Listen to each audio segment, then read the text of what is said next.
Radhe Radhe everyone.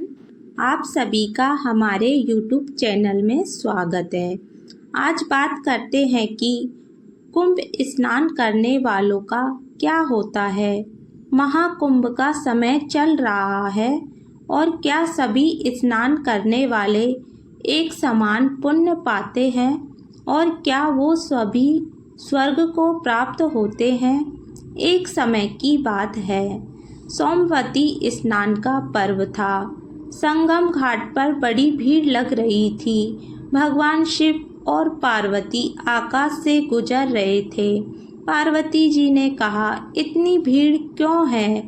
भगवान शिव ने कहा, सोमवती पर्वत पर त्रिवेणी में स्नान करने वाले स्वर्ग जाते हैं, उसी का लाभ लेने के लिए यहाँ स्नानार्थियों की भीड़ जमा है।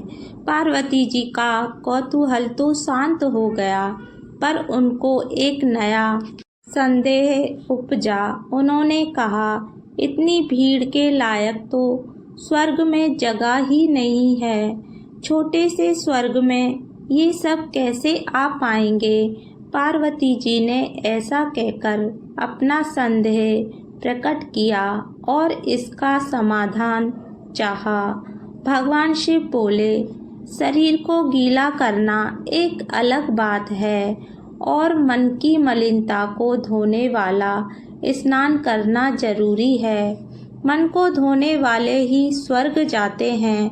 ऐसे जो लोग होंगे उन्हीं को स्वर्ग मिलेगा। इसी पार्वती जी का संदेह घटा नहीं बल्कि और बढ़ गया। पार्वती जी ने कहा कि कैसे पता चलेगा कि किसने अपना शरीर धोया है और किसने अपने मन को संजोया है। भगवान शिव ने उत्तर दिया, ये कार्य से जाना जाता है। तब माँ पार्वती जी ने कहा, मुझे तो कुछ समझ नहीं आ रहा है। आप प्रत्यक्ष उदाहरण देकर समझाने का प्रयत्न करो। इसके बाद भगवान शिव ने एक कुरूप कौड़ी का रूप बनाया और पार्वती जी को सुंदर सजा दिया। दोनों वहाँ लोगों की तरह बैठ गए। स्नान करने वालों की भीड़ उन्हें देखकर के लिए रुकने लगी और उनसे स्थिति के बारे में पूछने लगे कि तुम इतनी सुंदर स्त्री होकर इस कुरूप कौड़ी के साथ क्या कर रही हो? पार्वती जी ने रटाया हुआ विवरण सुनाती रही। ये कौड़ी मेरा पति है। कुंभ स्नान के लिए यहाँ हम आए हुए हैं।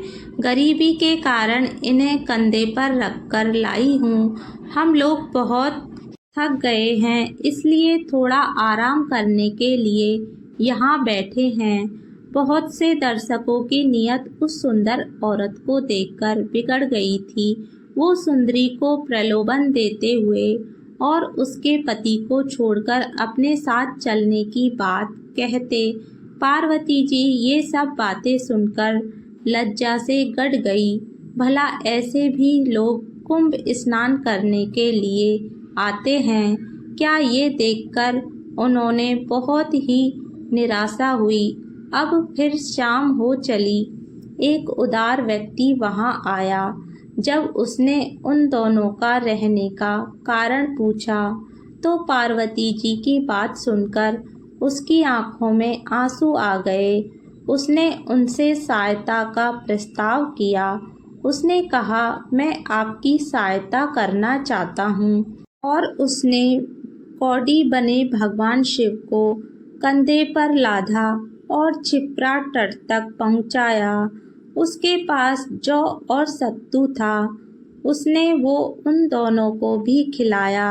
साथ ही सुंदरी को बार बार नमन करते हुए कहा, आप जैसी देवियाँ ही इस धरती की स्तंभ है। धन्य है आप जो इस प्रकार अपने पति धर्म को निभा रही हैं। अब पार्वती जी को समझ आ गया, उनका प्रयोजन पूरा हुआ। अब शिव और पार्वती जी वहां से उठे और कैलाश की ओर चले गए। रास्ते में उन्होंने कहा, पार्वती, इतनों में एक ही ऐसा व्यक्ति था जिसने मन को धोया और स्वर्ग का रास्ता बनाया। कुंभ स्नान का महात्म तो सही है, पर उसके साथ मन भी धोने की शर्त लगी है।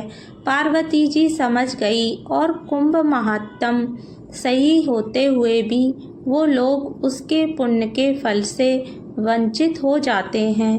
तो ये थी आज की कहानी। आपको कुंभ की कहानी कैसी लगी कमेंट करके ज़रूर बताएं। साथ ही मेरे चैनल को सब्सक्राइब करना ना भूलें। राधे राधे सभी को।